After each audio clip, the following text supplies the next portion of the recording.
હવે હે ને તમને બધે કનેક્શન સમજાવી દઉં કઈ રીતે આમાં કનેક્શન આવે નહીં. આ જો આ સૌથી પહેલા તો ડીસીડીબી છે. જો આ વિન્યો હે ને અત્યારે આપણે વાયરમાં આપી લીધા છે. આ વાયરમાં અત્યારે પાઇપ નાખે. જો આખે આખો આ વાયર હે ને મપાઈ ગયો ઉપરથી નીચે સુધીનો. એને ઉપરનું વાયરિંગ પૂરું થઈ ગયું છે. ઉપર બધા MC4 ને એ બધું લગાડી દીધું. આ જો આવડું વાર્યું ને આ MC4 બાંધી દીધા છે. અને આ વિન્યો અત્યારે અહીંયા બાંધે છે MC4. આ અર્થિંગ મારવાનું છે. એના 20 વોલ્ટનું ઇન્વર્ટર એસીડીબી ના બાજુ ડીસીડીબી લગાડી દીધા. અને વાયરિંગ છે ને અહીંથી આ પાઇપમાં અંદર થઈને આવે છે. હવે આ ડીસી નો ને એસી નો બેનું વાયરિંગ ઇન્વર્ટરનું વાયરિંગ કરવાનું બાકી છે. અને આ જે ઇન્વર્ટર છે ને 20 વોલ્ટ કંપનીનું છે. જય શ્રી કૃષ્ણ મિત્રો. અત્યારે આપણે અહીંયા છે ને 3 કિલોવોટની સાઇટ છે. રેઝોન ની 550 વોટની 6 પેનલ છે. આવડિયા જો રેઝોન કંપનીની અને 550 વોટની 6 પેનલ છે ને અહીંયા વાયરિંગ કરવાનું છે. જો વિન્યો અત્યારે જે અર્થિંગ નો વાયર છે ને એ વાયર ખોલે છે. અને અહીંયા જે પાડીએ આમ નીચે લઈ જવાનું છે. અને આ જે છે ને એ લાઇટનિંગ એરેસ્ટર નો વાયર ને ઓલા જે લાલ ને કાળો દેખાય ને એ ડીસી માટેનો વાયર છે. એવડો એ પોલીકેબ નો છે વાયર. અત્યારે કેટલા વાગ્યા 2 વાગ્યા છે. ને તડકો ફૂલ છે. જો આ વિન્યો છે ને અત્યારે આપણે વાયરમાં આપી લીધા છે. આ વાયરમાં અત્યારે પાઇપ નાખે. જો આખે આખો આ વાયર છે ને મપાઈ ગયો ઉપરથી નીચે સુધીનો. અને આ જે પીવીસી નો પાઇપ છે ને આ બાજુની કટ જોઈને ત્યાંથી લઈ લેવું. અને અહીંયાથી એને હું તમને નીચે દેખાડી દઉં અર્થિંગનો ખાડો કઈ જગ્યાએ કરવાનો છે ને. જો અહીંથી છે ને આવડે સીધી પાઇપ ગયો ને એની બાજુમાં જ આપણે આવડો ઇલેક્ટ્રિકનો આપણે સોલારનો પાઇપ હકાલવાનો છે. અને આ બાજુ અહીંયા જો લગાડેલો છે. અને એક જે લાઇટનિંગ એરેસ્ટર છે ને એ આ બાજુ છે. પણ એની જરૂર છે ને આ બાજુ હતી. પણ હવે વાંધો ને આપણે એને એટલો વાયર લાંબો કરી દઈએ. એને ઉપરનું વાયરિંગ પૂરું થઈ ગયું છે. ઉપર બધા MC4 ને એ બધું લગાડી દીધું. આ જો આવડું વાર્યું ને આ MC4 બાંધી દીધા છે. અને આ વિન્યો અત્યારે અહીંયા બાંધે છે MC4. આ અર્થિંગ મારવાનું છે. બાકી જો આ પાઇપિંગ કરી નાખ્યું અહીંથી અડધું. હવે અહીંથી ખાલી નીચેનું જ પાઇપિંગ છે ને કરવાનું છે. અને આ બાજુ આ લાઇટનિંગ એરેસ્ટરનો વાયર ખોલીને રાખી દીધો. હવે નીચે લાઇટનિંગ એરેસ્ટર પડ્યો છે. હવે જો અહીંયા આપણે છે ને ઉપરથી નીચે આવી ગયા છે.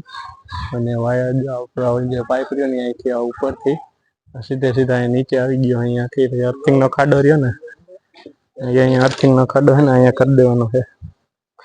અને અહીંયાથી આપણે આગળ જઈને તો જે જીબીનું મીટર રહ્યું ને જીબીનું મીટર આમાં અંદર છે. એટલે ઇન્વર્ટર ગમે છે ને આ બાજુ રાખી દઈ. એટલે હવે ઇન્વર્ટર મારવાનું અને નીચે અર્થિંગનો ખાડો કરવાનો 2 વસ્તુ બાકી છે. હવે જો આપણે છે ને અહીંયા 3.24 કિલોવોટની જે સાઇટ છે ને અહીંયા આપણે વાયરિંગ છે ને આ જે મીટર રહ્યું ને અહીંયા સુધી પગાડી દીધું છે. હું તમને દેખાડી દઉં. જો આ પાઇપ રહ્યો ને અહીંયા સુધી આવી ગયો. અને આમાં ડીસી અને જે 2 અર્થિંગ છે એક એસી માટે ડીસી માટે પગાડી દીધા છે. આ જે મીટર રહ્યું ને એની ઉપર આપણે ઇન્વર્ટર એસીડીબી ડીસીડીબી મારી દઈએ. અને વિન્યો છે ને બારે અર્થિંગ કરે છે. હું તમને બારે દેખાડી દઉં અર્થિંગ કઈ જગ્યાએ આપણે ઉતાર્યા છે. અહીંયા અર્થિંગ છે ને આપણે અહીંયા અર્થિંગનો ખાડો કર્યો છે. અને વાયર જો અહીંથી નીચે ઉતરી ગયા છે બધા. એમાં 20 વોલ્ટનું ઇન્વર્ટર એસીડીબી ના બાજુ ડીસીડીબી લગાડી દીધા. અને વાયરિંગ છે ને અહીંથી આ પાઇપમાં અંદર થઈને આવે છે. હવે આ ડીસી નો ને એસી નો બેનું વાયરિંગ ઇન્વર્ટરનું વાયરિંગ કરવાનું બાકી છે. અને આ જે ઇન્વર્ટર છે ને 20 વોલ્ટ કંપનીનું છે.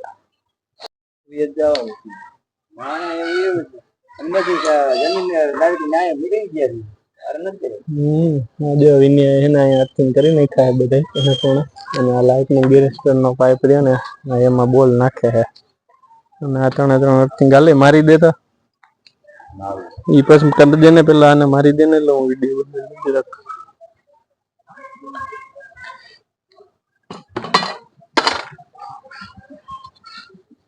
આમાં જાડો વાયર રહ્યો ને એ લાઇટનિંગ એરેસ્ટરનો છે.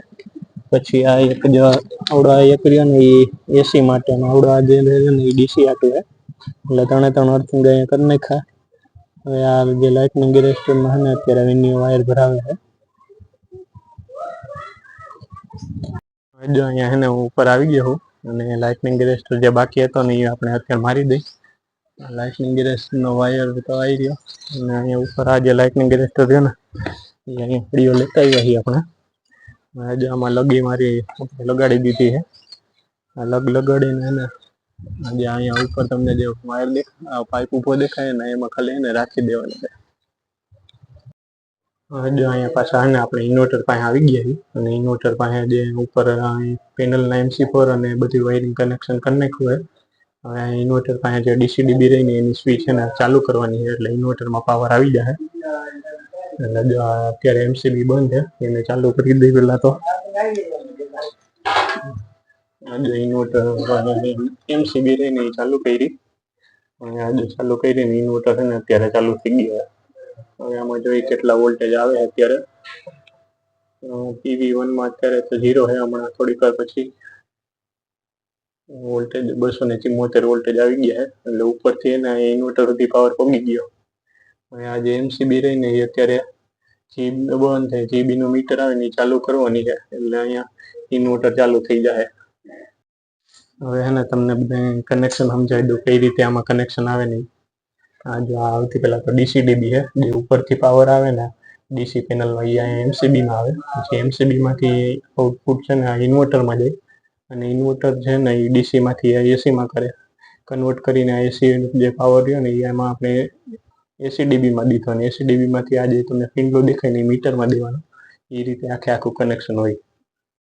આ હે ને અલાર્મ બોડી આ લાલ આવડી આ MCB ચાલુ કરીને એટલે આ ત્રણ અત્યારે DC માં જ ખાલી લીલી દેખાડે. એની જગ્યાએ AC માં ને આ નોર્મલ હોય ને એ ત્રણમાં હે ને લીલી થઈ જાય એટલે ઇન્વર્ટર ચાલુ થઈ ગયું ટૂંકમાં. હા તો હે ને અહીંયા લાલ જ દેખાડે. ગમે ત્યારે પ્રોબ્લેમ આવી જાય ને એટલે હા લાલ થઈ જાય ને એટલે પ્રોબ્લેમ થઈ ગયો. બાકી આ GB માં અત્યારે આમાં લબક જબક લાઈટ થાય ને આ જો અહીંયા થાય એવું. આ GB માં આમાં બીજું મીટર આવે ને એમાં લબક જબક થાય. ઈ બંધ થઈ જાય ને એટલે કઈક વાંધો છે તમારે ત્યારે ઓલા ભાઈને ફોન કરી દે.